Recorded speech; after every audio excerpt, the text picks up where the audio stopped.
El proyecto asociativo regional PAR Explora los Lagos del Ministerio de Ciencia, Tecnología, Conocimiento e Innovación, junto a la Unidad de Extensión Científica de la Universidad Austral de Chile, sede Puerto Montt, presentan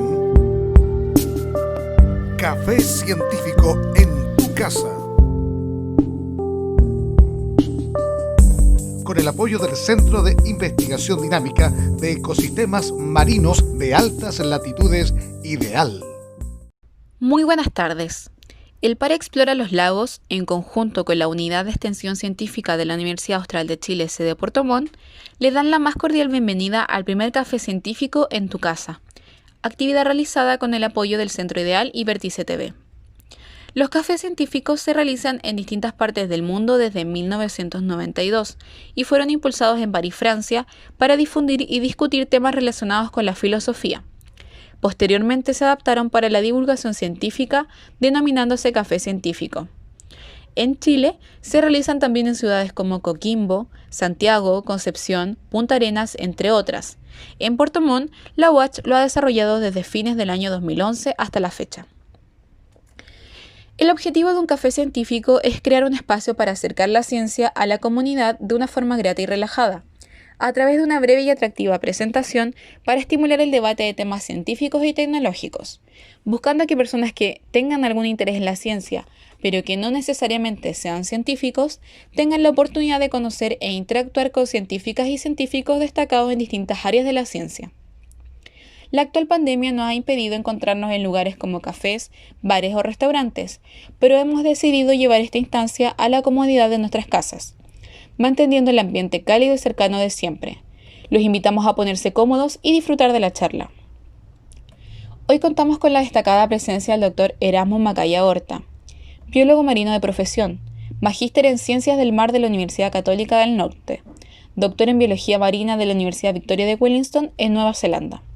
Es actualmente académico del Departamento de Oceanografía y director del Laboratorio de Estudios Algales, AlgaLab, de la Universidad de Concepción, e investigador del Centro de Investigación Dinámica de Ecosistemas Marinos de Altas Latitudes, IDEAL, liderado por la Universidad Austral de Chile, siendo su institución asociada la Universidad de Concepción, donde se estudian los efectos del cambio global en los ecosistemas marinos antárticos y subantárticos.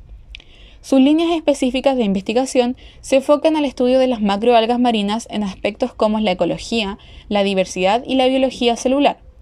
Ha recorrido gran parte de la costa chilena y participado en diversas expediciones al archipiélago de Juan Fernández e Isla de Pascua, documentando y estudiando tanto la diversidad, distribución y taxonomía de las macroalgas marinas.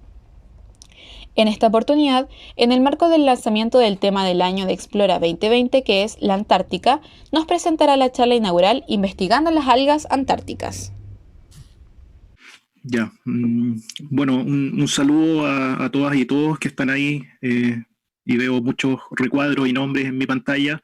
Agradecer también la invitación a esta exposición. Entonces voy a comenzar de inmediato. La idea es conversar un poco sobre alguna parte de la investigación que realizamos en Antártica, pero lo primero en realidad es definir o partir definiendo qué son las algas, ¿ya? Eso es lo primero que me gustaría mencionar en esta presentación, y una definición bien corta con algunos aspectos que están relacionados con lo que son las algas. Se refiere a que son organismos fotosintéticos, es decir, utilizan la energía del sol para fabricar su propio alimento, son organismos autótrofos que se denominan.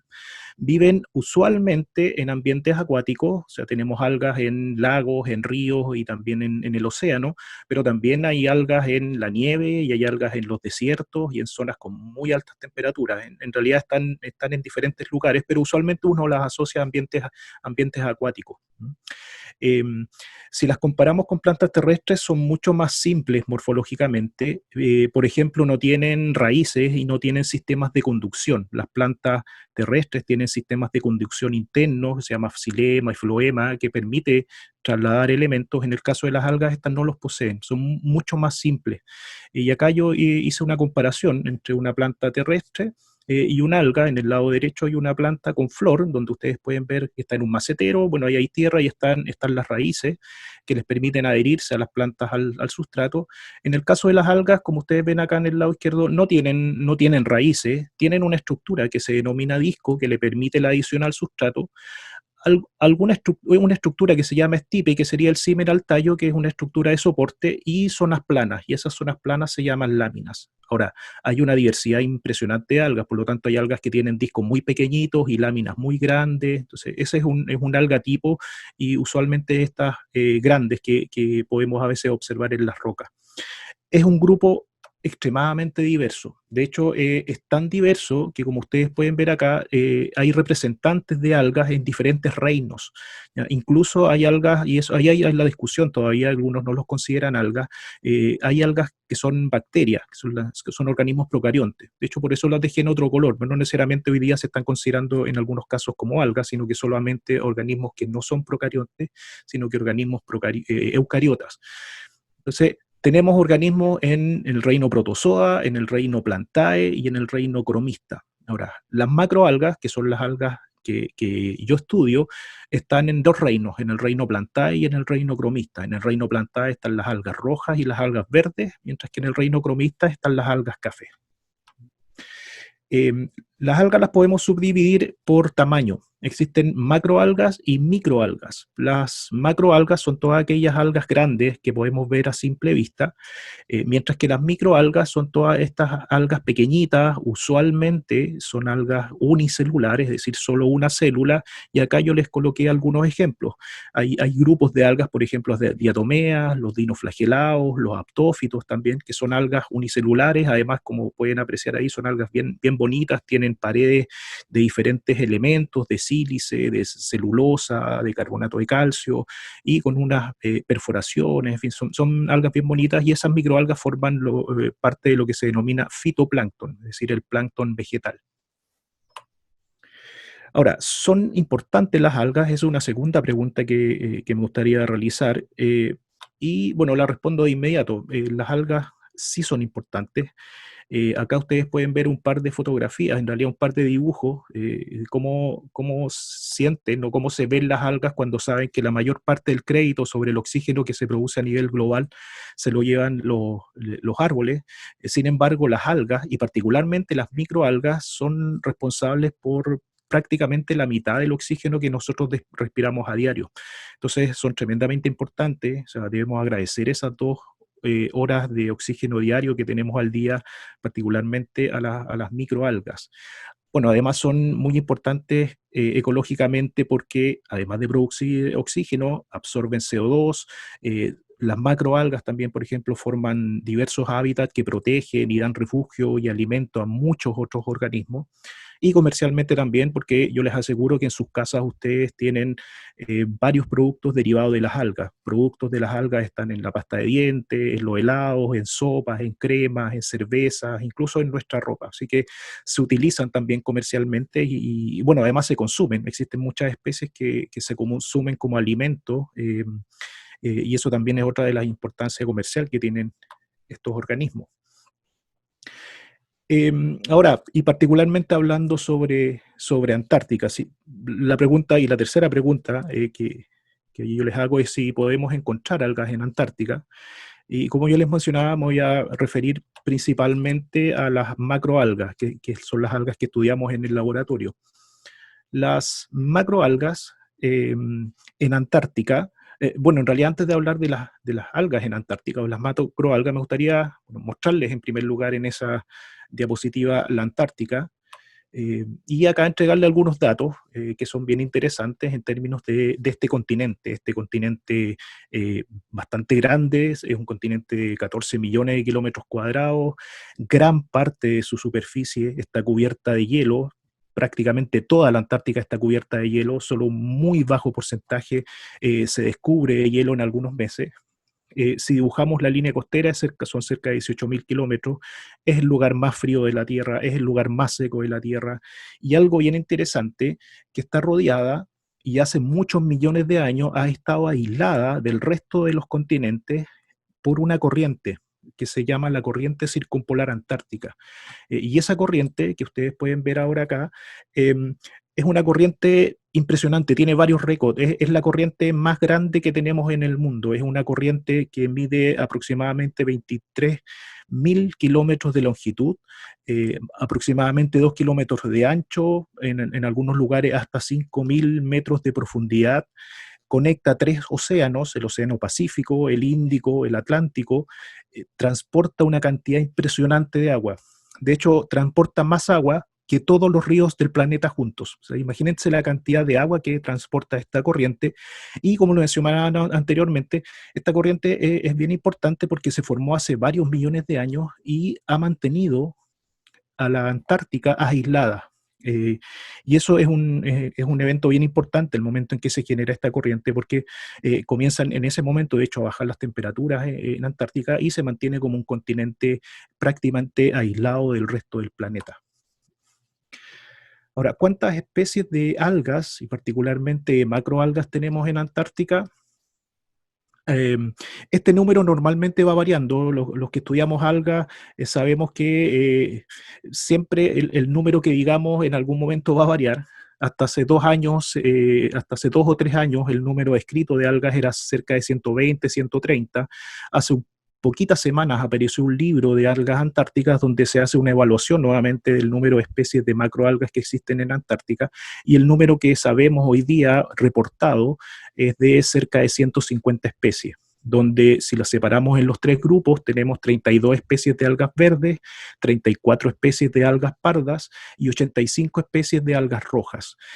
Lo interesante y lo importante, además de las algas en Antártica, que cerca del 30% de las algas descritas para Antártica son endémicas, es decir, son especies que solo encontramos en Antártica. Es decir, 1 de cada 3 algas en Antártica es única de ese continente. Y dentro de los 3 grupos, las algas cafés son las que tienen el mayor porcentaje de endemismo. El 35% de todas las algas pardas que encontramos en Antártica son exclusivas, son endémicas de ese continente. Ahora, ¿cuáles son los factores que determinan la distribución de las algas marinas bentónicas? Y me refiero a bentónicas, las algas que están fijas a un sustrato en la Antártica. Bueno, si uno piensa en organismos que hacen fotosíntesis, si uno piensa en plantas quizás, que es lo que todos conocemos, ¿cierto? Estos son organismos que dependen de la luz. Ese es uno de los factores principales para un organismo que hace fotosíntesis. También la temperatura, y en Antártica debemos adicionar el hielo, la presencia de hielo. Esos son factores súper relevantes y sumamente relevantes en la presencia y en la distribución de las macroalgas en Antártica. Son algas que tienen que estar adaptadas y han estado adaptadas por millones de años a muy bajas temperaturas. Por mencionarles un dato, en el caso de la temperatura del agua de mar, en Antártica va usualmente entre los menos 1,8 hasta los 2,5 grados sobre cero. Ese es el rango de temperatura que las algas que crecen en este ambiente, en el agua, o son algas submareales que están bajo el agua, poseen. Por lo tanto, son organismos adaptados y tienen una serie de compuestos químicos que permiten lidiar con esas bajas temperaturas. Son también organismos que están adaptados a baja luminosidad. ¿Por qué? Porque en Antártica recibe mucho menos luz que si lo comparamos, por ejemplo, con los trópicos, ¿ya? La Antártica solo recibe, la radiación solar que recibe la Antártica es el 50% menos de lo que reciben las zonas tropicales. Entonces, las algas tienen que lidiar con esa baja energía solar, pero además recordar que durante algunos meses en la Antártica no hay luz, ¿no? O si la hay, es muy poquito en invierno. Mientras que en verano, por otro lado, van a tener que lidiar con una alta cantidad de luz. Ahora, alta en términos de lo que podemos llamar en Antártica. Entonces también deben estar adaptadas a esas condiciones de baja luminosidad. Entonces son algas que pueden realizar fotosíntesis a muy baja energía lumínica, ¿ya? Y tienen una serie de compuestos que permiten llevar a cabo ese proceso, que es muy importante porque de esa forma generan su propio alimento. Y otro aspecto bien importante es el hielo, y ahí más adelante les voy a mostrar un par de diapositivas relacionadas con eso. Lo otro es que tienen que hacer frente a herbivoría. O sea, hay herbívoros que están tratando de comerse estos organismos, tratar de comer algas. Por lo tanto las algas en Antártica también han desarrollado una serie de estrategias para hacer frente a la herbivoría, para hacer frente a los organismos que las quieren consumir. Por ejemplo, han desarrollado una serie de compuestos químicos, y algunos de esos compuestos químicos, en el caso particularmente de las algas café, son compuestos químicos que repelen a los herbívoros. E incluso esos mismos compuestos químicos son antiherbívoros, pero también les sirven, por ejemplo, para hacer frente a la radiación ultravioleta, que en algunas ocasiones también puede impactar a las algas.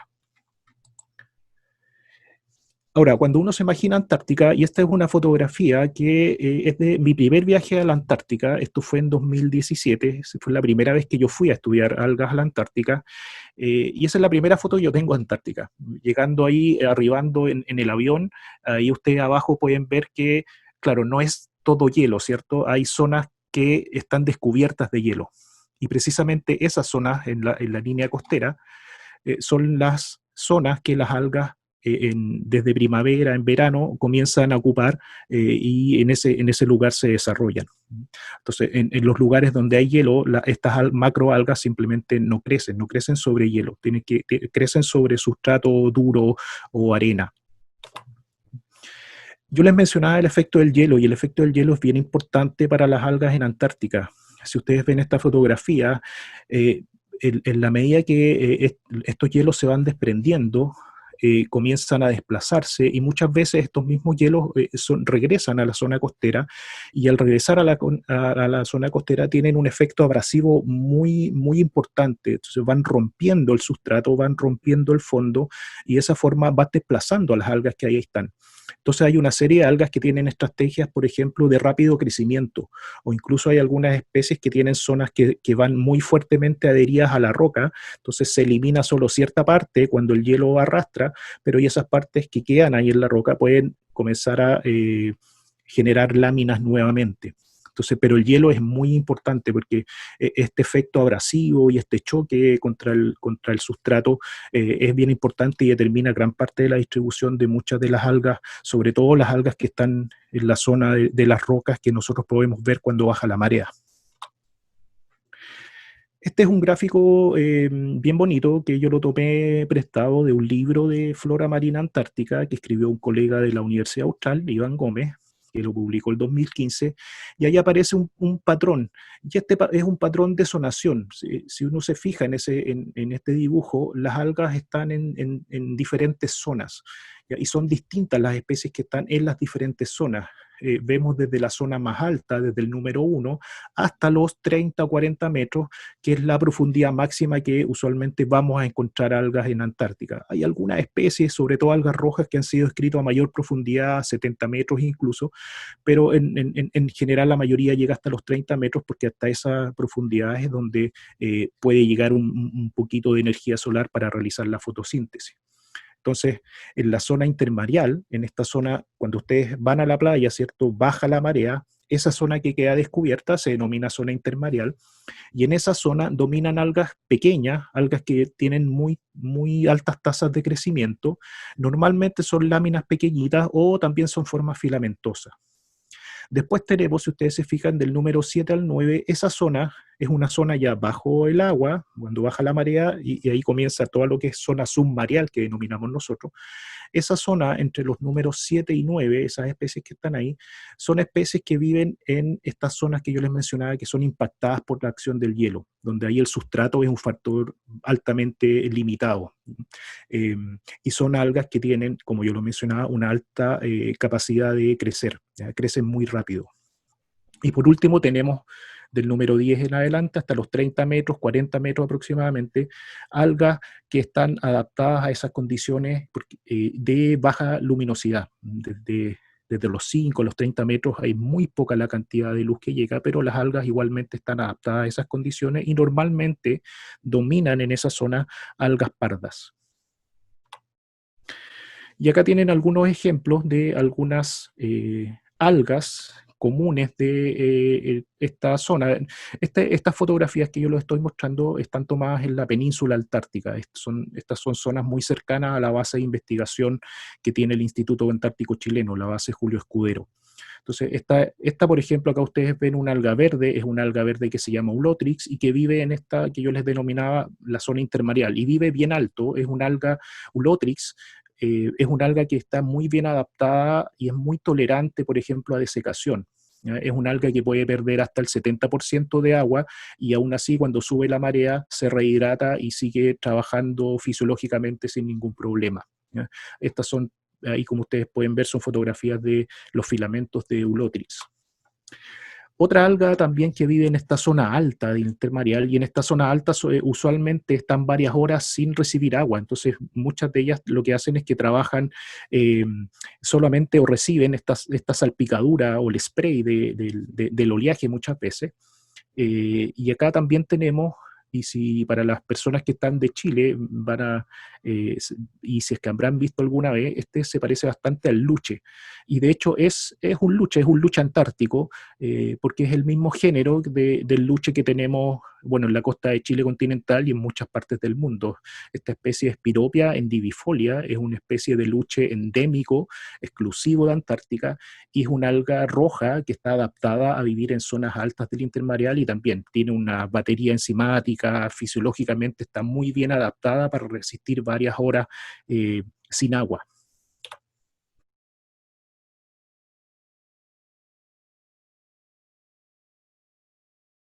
Una alga café, y esta alga es como un pequeño saco, usualmente no mide más allá de 8 centímetros de alto, y esta alga es la que ustedes van a encontrar que domina en la zona del intermareal. Cuando ustedes esperen en Antártica y en Península Antártica, cuando esperan que baja la marea y comienzan a caminar por el intermareal, lo que van a ver que domina es precisamente esta alga que es Adenosistis. Acá yo los invito a recorrer junto conmigo el cómo se ve la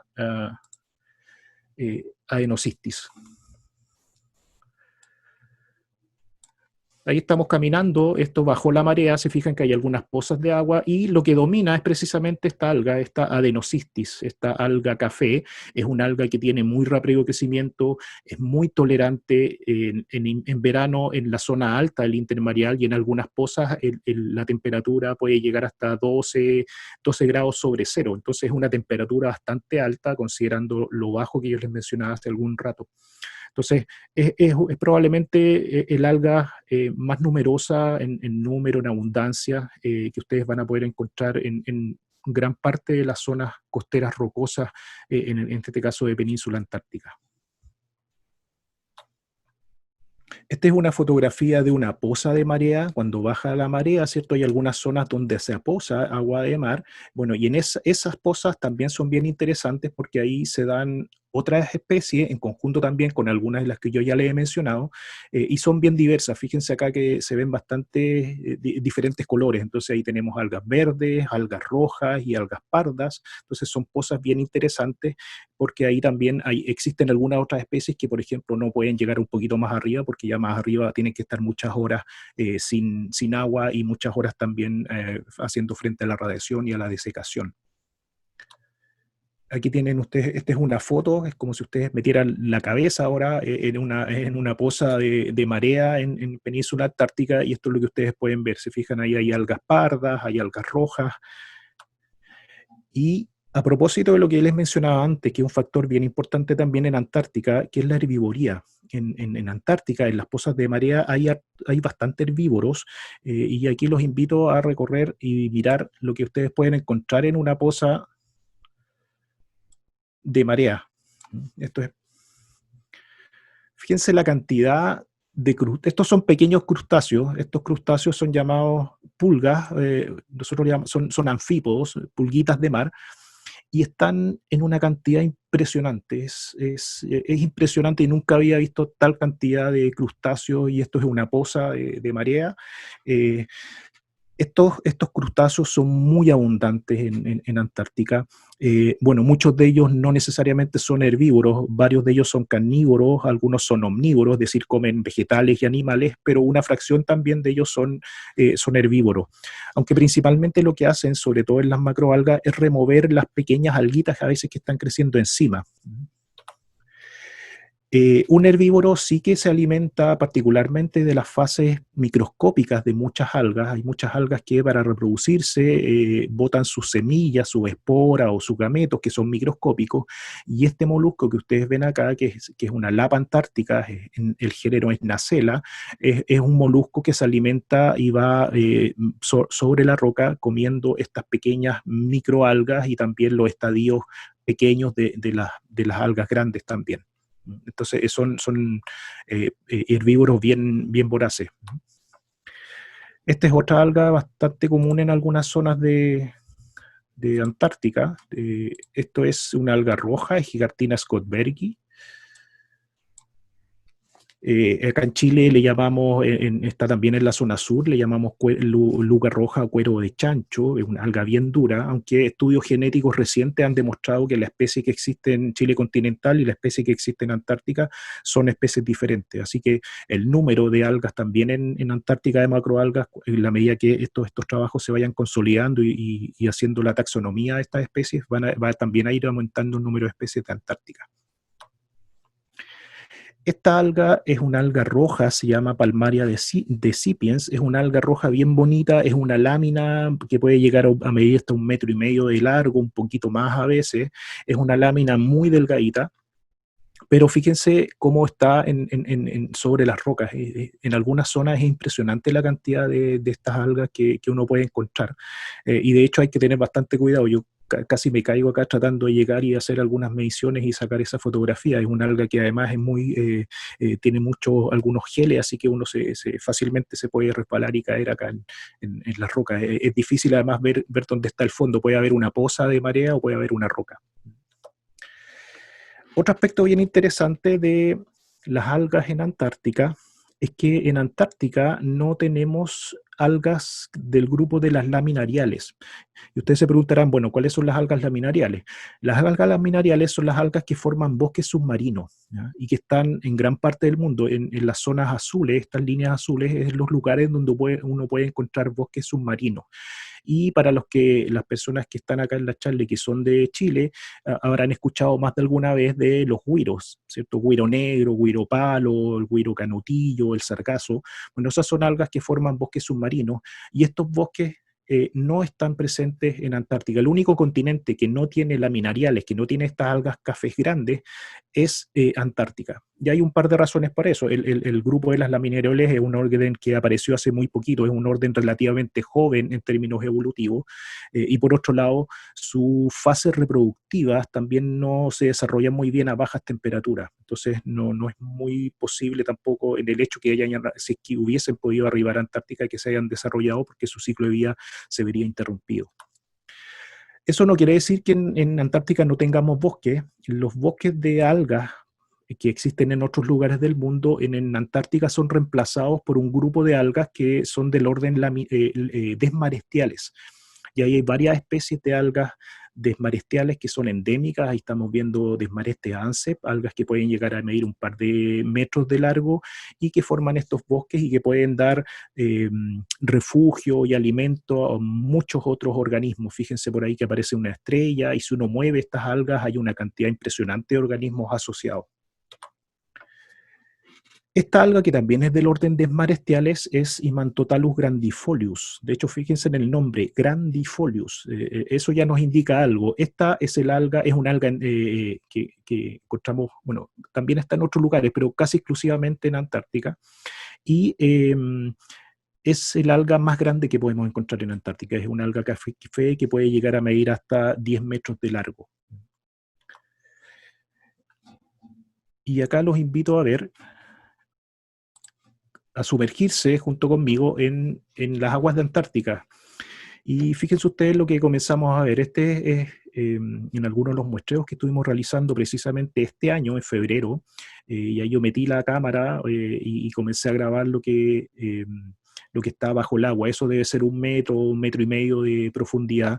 Y ahí fíjense que hay algas verdes, ahí todas esas algas cafés que aparecen, la mayoría pertenecen precisamente a este orden de desmarestiales. Ahí hay esas especies que aparecen ahí son desmarestias, ahí aparecen otras algas que son unas láminas cafés un poco más alargadas. Esa es Ascoseira mirabilis, es una especie endémica de Antártica.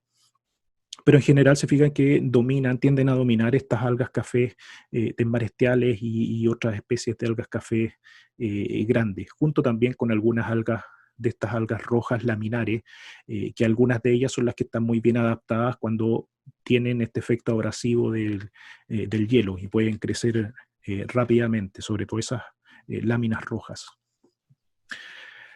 Una especie bien particular que a mí me llama bastante la atención, yo la encuentro bastante interesante, es una especie endémica también, única de Antártica, es la especie Cystophera yakinoti. Esta especie, si se fijan, es la especie que está acá al centro, tiene unas estructuras redondeadas.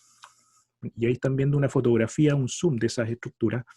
Bueno, esas estructuras son verdaderos globos llenos de aire. Entonces uno dirá, bueno, ¿para qué una alga necesita esta estructura? Estas estructuras se denominan aerocistos, y estas estructuras lo que le permiten a algas que son relativamente grandes mantenerse erguidas en la columna de agua y poder acceder a una mejor calidad de luz. Entonces tratan de alcanzar la superficie y esas estructuras llenas de aire les permiten precisamente eso. Esta alga también es bien interesante porque ahí lo que estamos viendo son estructuras reproductivas, y esta alga es lo que nosotros denominamos algas monoicas, quiere decir que la misma alga puede tener estructuras reproductivas masculinas y femeninas, ¿ya? Entonces eso es bien relevante para un contexto en el cual nosotros estamos estudiando ahora, y que es precisamente que estas algas, cuando se desprenden del sustrato, cuando por ejemplo hay algunos herbívoros que comen la parte de abajo, o simplemente hay mucho movimiento en el agua, se pueden desprender del sustrato y no se van al fondo, sino que se van a la superficie, precisamente por estas estructuras que tienen de flotabilidad. Y eso es una de las cosas que nosotros estamos estudiando ahora en Antártica. Fíjense acá, esta es una cistosfera que está flotando, es un parche grande, es una que nosotros después la medimos, era un individuo que medía 4,5 metros de largo. Se fijan ahí, aparecen las estructuras que están flotando, y también por el lado se aparecían y se veían unas estructuras reproductivas. Entonces, este aspecto es bien relevante y es algo que nosotros es lo que estamos estudiando ahora, porque cuando el alga se desprende, el alga va a ser arrastrada por las corrientes y va a poder llegar y eventualmente colonizar lugares distantes. En general, las algas tienen lo que denominamos bajo poder de dispersión. Sus estructuras reproductivas no se pueden desplazar muchos metros.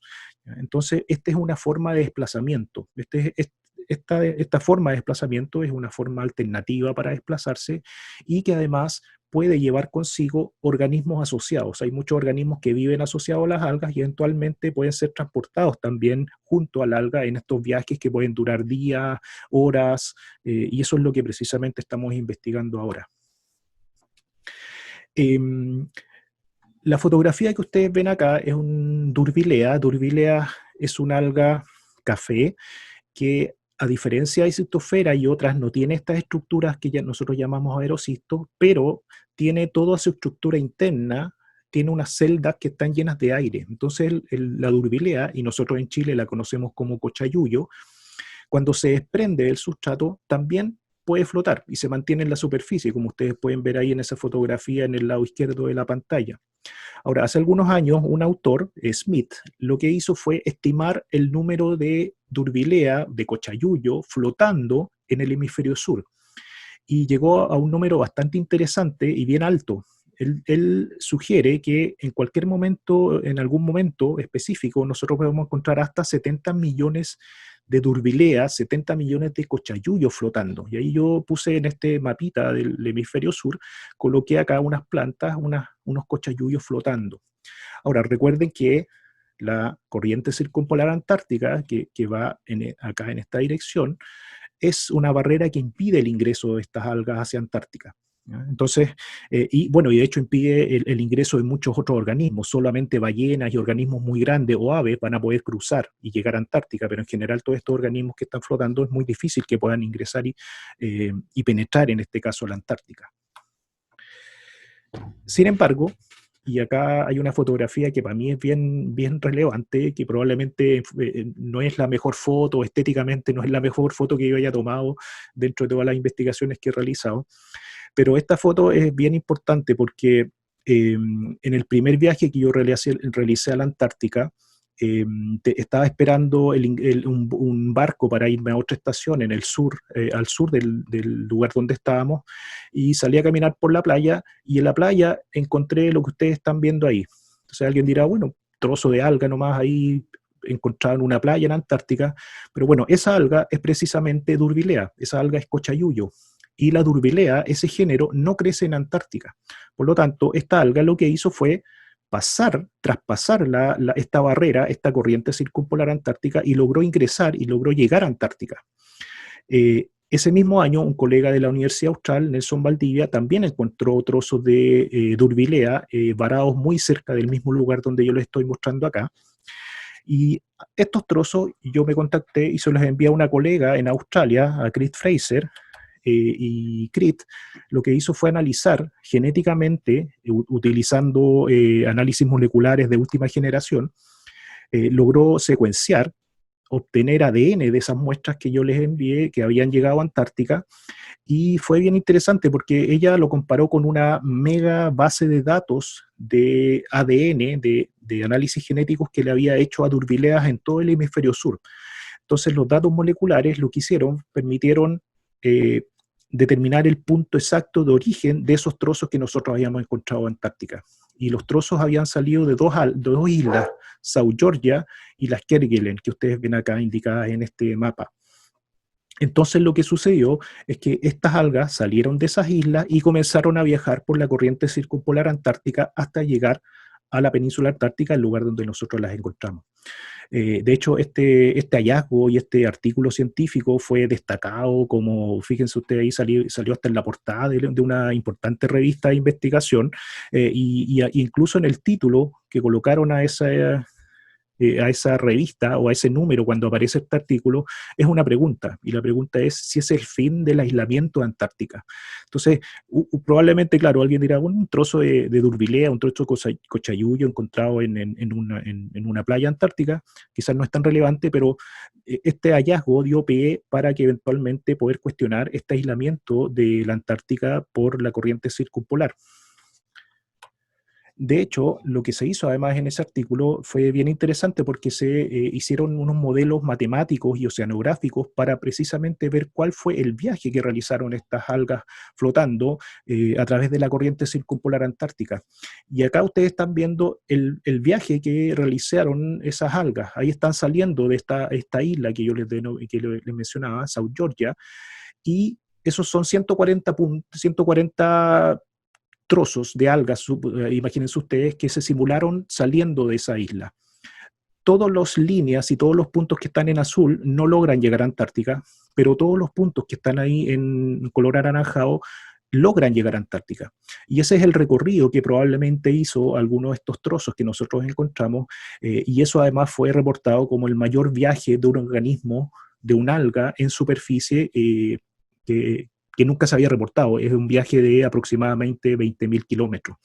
Y fíjense que ahí ya está llegando alguno de esos trozos, fue el que probablemente llegó, y ahí nosotros lo encontramos precisamente en ese lugar.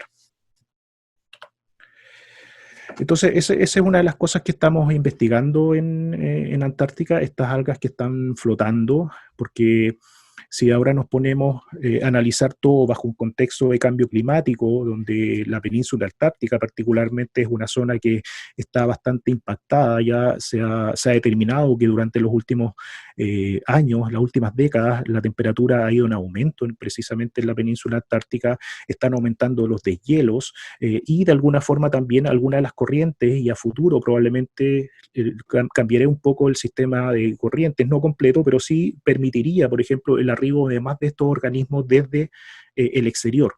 Entonces, lo que estamos haciendo nosotros ahora es precisamente ver cuáles son los organismos que podemos encontrar flotando, cuáles algas están flotando en Antártica. Hasta hace muy poquito se habían descrito solo 6 especies, y nosotros con los muestreos que estamos realizando ya hemos encontrado hasta cerca de 20 especies de algas flotando en Antártica. Y algunas de esas especies flotando que hemos encontrado son especies que han sido catalogadas como invasoras en otros lugares del planeta. Entonces acá los voy a invitar a que recorran conmigo algunas de las cosas que hacemos. Este es un sistema de captura de algas. Esto, si fijan, parece hasta como un juego de video, ¿ya? Como cuando uno va apuntando alguna cosa. En este caso vamos con una especie de colador grande, vamos capturando, y ahí ustedes ven cómo ya estamos capturando algunas algas que están flotando en aguas antárticas. Esto después nosotros lo llevamos al laboratorio, lo pesamos, lo medimos, vemos qué especies son, si es que están o no reproductivas, y así estamos haciendo un catastro completo de todos estos organismos que están flotando en Antártica.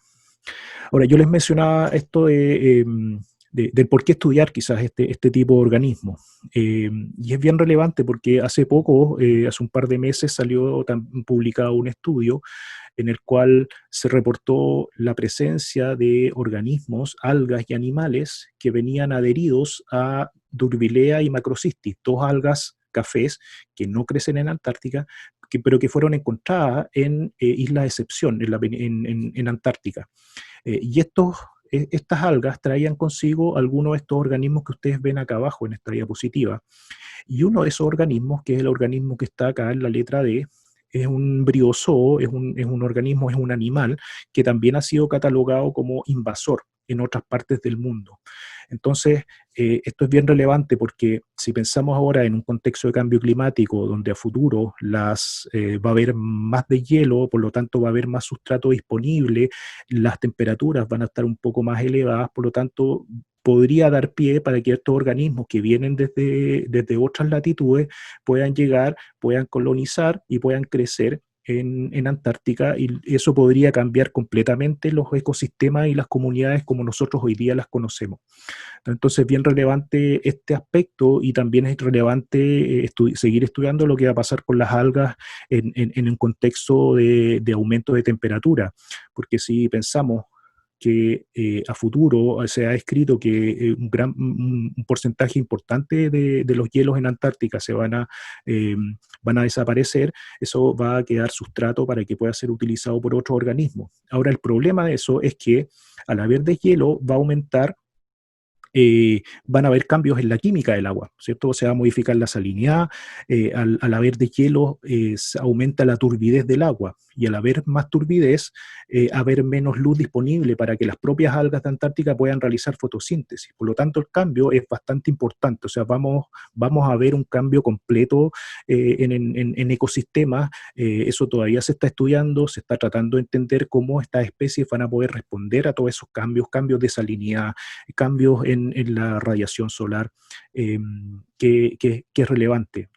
Probablemente no todas las especies van a poder hacer frente a estos cambios, mientras que otras especies, sobre todo estas que yo les decía y les mencionaba, que estaban en las zonas rocosas, estas especies que están en la zona intermareal, son especies más tolerantes y que probablemente van a poder llevar mejor algunos de estos cambios.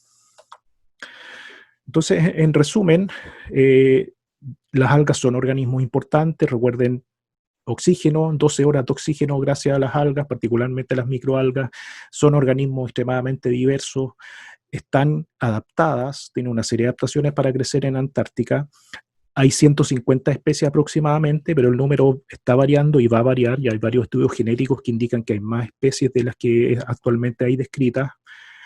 La luz, hielo, temperatura, junto con la herbivoría, son factores importantes que determinan la distribución de las algas en Antártica. Son grupos que están amenazados en contexto de cambio climático, y lo que nosotros estamos estudiando son estas algas flotantes que son un medio de transporte importante, que sirven como medio de transporte no solo para las algas, sino que para otros organismos. Bueno, hasta acá llega mi presentación. Aquí les dejo las redes sociales del laboratorio del AlgaLab. Pueden seguir en diferentes lugares donde estamos usualmente colocando material también relacionado con la divulgación de algas, tanto de Antártica como de Chile continental y las islas oceánicas. Entonces agradezco la invitación, agradezco también al Centro Ideal, INACH, a los estudiantes y colaboradores de AlgaLab, y a MBON Pole to Pole, que son algunas de las instituciones que han dado recursos para realizar algunas de estas cosas que yo les he mostrado hoy día. Muchas gracias.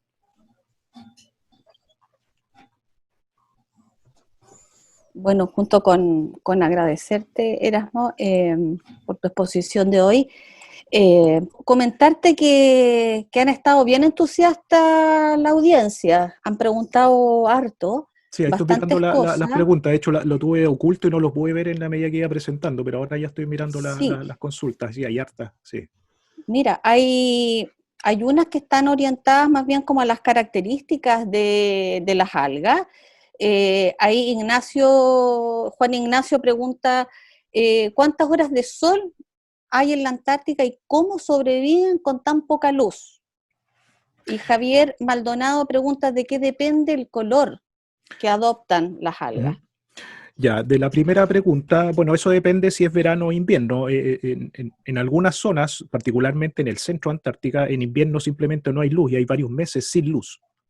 En la isla Rey Jorge, que es por ejemplo el lugar donde, en la isla donde usualmente yo voy a hacer las investigaciones, donde ustedes vieron gran parte de la fotografía, en verano hay 20 horas de luz. Y en invierno hay solo 5 horas de luz. Eso es promedio, eso puede variar un poquito, pero en general esas son las condiciones a las cuales se enfrentan, bueno, todos los que están ahí, de hecho. Nosotros cuando vamos para allá también es un poco extraño ver que, no sé, pues a las 2, 11 de la noche para nosotros todavía tenemos luz. Bueno, y eso es lo que tienen que lidiar y hacer frente las algas. ¿Para qué hacen? Acá hay varias estrategias, como yo les mencioné. Es bien difícil siempre dar una respuesta única en el caso de las algas, porque como son organismos tan distintos, evolutivamente bien diversos, hay diferentes estrategias. Algunas de ellas, por ejemplo, están relacionadas con algunas algas rojas. Palmaria, por ejemplo, palmaria es una alga roja que lo que hace es que tienen periodos en que simplemente no realizan fotosíntesis, ¿ya? O incluso algunos de sus pigmentos se degradan, ¿ya?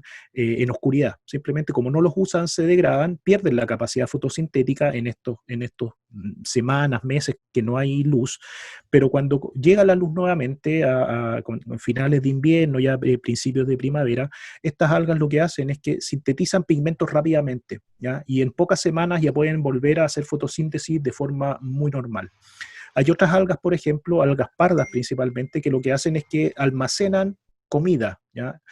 Generan varios compuestos y que son compuestos que almacenan para pasar el invierno. Entonces almacenan compuestos, usualmente compuestos con alto nitrógeno, y lo mantienen, y ese compuesto, esa comida, ellos la utilizan cuando no pueden hacer fotosíntesis y ya cuando aparecen nuevamente los rayos del sol, dejan de lado esa comida de reserva, ese alimento de reserva, y pueden comenzar a realizar fotosíntesis en forma normal, fotosíntesis nuevamente en condiciones igual siempre de baja luminosidad, ¿ya? Es bien poquita la radiación que llega en Antártica, y sobre todo para las algas que están bajo el agua. La otra pregunta la olvidé, ¿que se veían los colores o no? Sí, los colores. ¿De qué depende el que tenga cada una su color? Verde, café Sí. o tonos cafeces, Bueno, lo que hay que rojos. mencionar es que al igual que las plantas terrestres, al igual que el pasto que nosotros vemos, por ejemplo, que tenemos en nuestro jardín o en algunos de los parques que vamos, ese pasto son plantas terrestres que tienen clorofila. Clorofila es el pigmento que le da el color verde a muchas plantas. La clorofila está presente en todos los organismos fotosintéticos. Las algas también, todas tienen clorofila. Lo que sucede es que algunas algas tienen más concentración de otros pigmentos. Si, por ejemplo, en el caso de las algas rojas, aumenta la cantidad de pigmentos que se denominan pigmentos accesorios.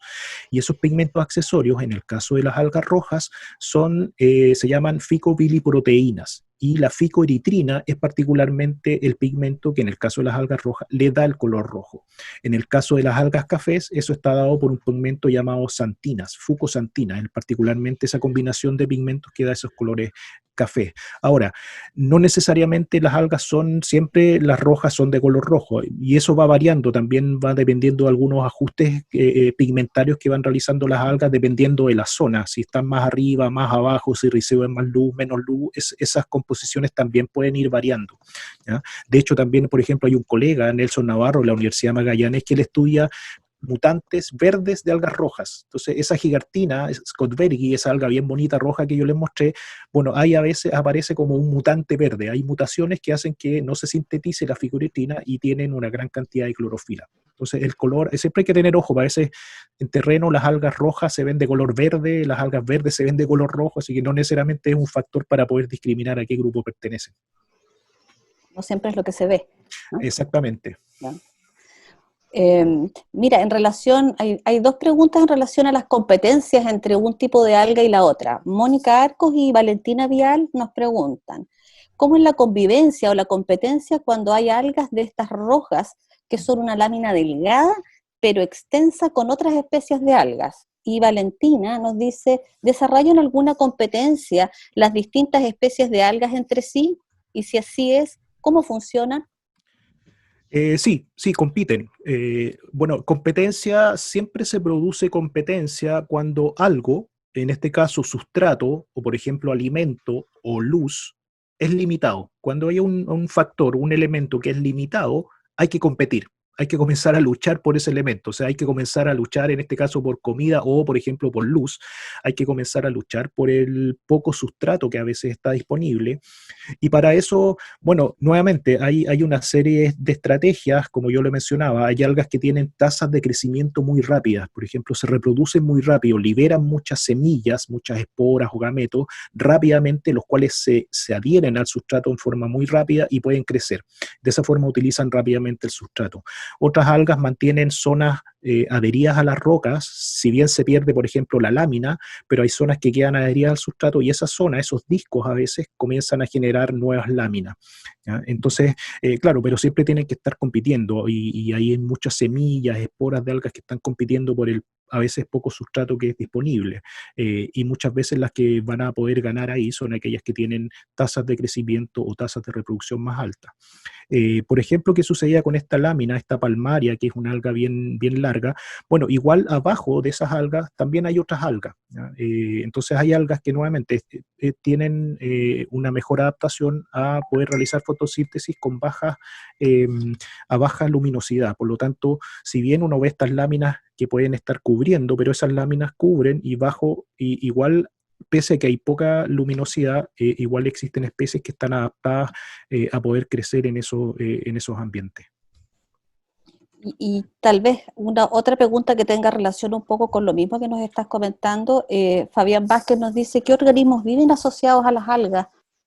Por un lado la competencia entre ellas, pero también qué asociaciones, digamos, Sí, pueden existir ahí. bueno, lo que hemos visto mucho nosotros, bueno, ahí también depende a veces de la especie, pero por ejemplo hay ciertas algas rojas, algas filamentosas o láminas bien delgaditas, Plocamium, por ejemplo, un género bien bonito que tiene unas láminas bien delgadas, o la misma de Marestia, esta alga parda que yo les mostraba en alguna de las fotografías, son algas que tienen asociado una gran cantidad de crustáceos pequeñitos. Ese video que ustedes vieron de estos crustáceos pequeños nadando ahí entre medio, bueno, muchos de esos crustáceos viven entre medio de estas algas, incluso se protegen entre medio de estas algas. No sé si di el dato, pero se ha determinado, por ejemplo, que en algunas zonas donde están estas algas cafés desmarestias, en 1 metro cuadrado uno puede encontrar hasta 300.000 anfípodos, 300.000 de estas pulitas. O sea, imagínense, es impresionante la cantidad de organismos que viven asociados. Hay también hay anélidos, hay una serie de otros organismos que también viven asociados, y particularmente son etapas juveniles de muchos organismos. De hecho, hay varios colegas, amigos que están realizando sus tesis doctorales en todas estas algas, los organismos que viven asociados a las algas. Las algas, cuando se desprenden, muchas veces se van al fondo marino, y ahí también hay muchos organismos que llegan ahí a vivir entre medio de esas algas. Muchas algas también, y se me olvidó creo que lo mencioné también en la charla, tienen compuestos antiherbivoría. Entonces hay unas asociaciones bien interesantes con organismos. Por ejemplo, hay unos erizos que se protegen de su predador, o sea, para evitar que el erizo, alguien lo consuma. Hay unas anémonas, que son unos nidarios, parientes de las medusas, que consumen y comen erizo. Y lo que hace el erizo, hay una especie de erizo que lo que hace es tomar trozos de algas, y esos trozos de algas son algas que están defendidas con compuestos químicos antiherbivoría, y esos erizos las usan y se las colocan encima, y se disfrazan porque pasan desapercibidos, pero por otro lado El predador no los consume porque tiene encima una serie de trozos de algas que están defendidas químicamente. Específico, ¿no? Súper específico, y de hecho van coevolucionando, son organismos que van a la par evolucionando junto a estas algas que tienen estas defensas químicas. Bueno, acá hay varias preguntas, Erasmo, sobre el tema del cambio climático, ¿no? Que es como el gran tema con la Antártica en estos minutos. David Torres pregunta si has visto algún efecto con la pérdida de hielo en la población de las algas. Nos contabas tú que efectivamente hay un cierto tipo de algas que se da en uno de los niveles más abajo de la intermareal, que no me acuerdo cuál es el nombre en este minuto, y que sigue, que Claro, es el que más se submareal. Submareal, que se ve más afectado por el desprendimiento de los hielos, digamos, ¿no? Claro. Entonces, David nos pregunta si has visto algún efecto con la pérdida de hielo en estas poblaciones de algas. La verdad que no, porque, bueno, en mi caso lo que yo hago es estudiar principalmente estas algas que están en las rocas, estas algas de la zona intermareal, ¿cierto? Cuando baja la marea uno puede llegar fácilmente ahí a estudiarlas, o las algas flotantes. Yo particularmente no estudio las algas submareales, solo las estudio cuando se desprenden y flotan. Entonces, aunque he conversado con algunos otros colegas, pero yo creo que el lapso de tiempo con los colegas que he conversado aún es muy poquito. Por ejemplo, en mi caso yo he ido cuatro años seguidos a Antártica, desde el 2017 hasta este año. Y en esos 4 años, al menos personalmente, no he visto un cambio significativo, pero bueno, es una fracción tan pequeñita de tiempo que probablemente, claro, lo que se necesita son claramente hacer estudios con líneas bases de hace bastante más tiempo para ver si efectivamente existen estos cambios. Ahora, lo que uno sí a veces puede, y son percepciones también, o sea, puede que esté determinado por algunos factores en particular. De hecho, precisamente este año hubo unas olas de calor donde tuvimos máximos históricos de temperatura. De hecho, nosotros justamente estábamos allá cuando fueron estos máximos históricos y estaba toda la prensa ahí bien expectante por estas alzas de temperatura. Bueno, efectivamente, la percepción este año para nosotros fue que había menos hielo en la zona donde vamos usualmente. O sea, sí se podía contrastar lo de los 2 o 3 años anteriores a la cantidad de hielo.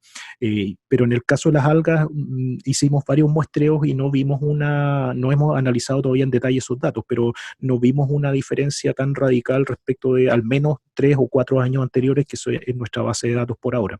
Bueno, la verdad es que nos encantaría seguir conversando contigo, está súper interesante, muy, muy agradecidos con esta maravillosa exposición y estos videos que realmente nos han conectado a propósito de los recorridos virtuales con este territorio que a veces es tan ajeno, ¿cierto? Pero que la verdad es que a través de tus fotografías y tus videos hemos podido sumergirnos y acompañarte un poco también en tu labor importantísima que has desarrollado. Eso, un aplauso entonces. Muchas, muchas gracias. Gracias por el tiempo también. Y nos vemos el próximo mes, en el próximo Café Científico. El proyecto asociativo regional PAR Explora los Lagos del Ministerio de Ciencia, Tecnología, Conocimiento e Innovación, junto a la Unidad de Extensión Científica de la Universidad Austral de Chile, sede Puerto Montt, presentó Café Científico en tu casa.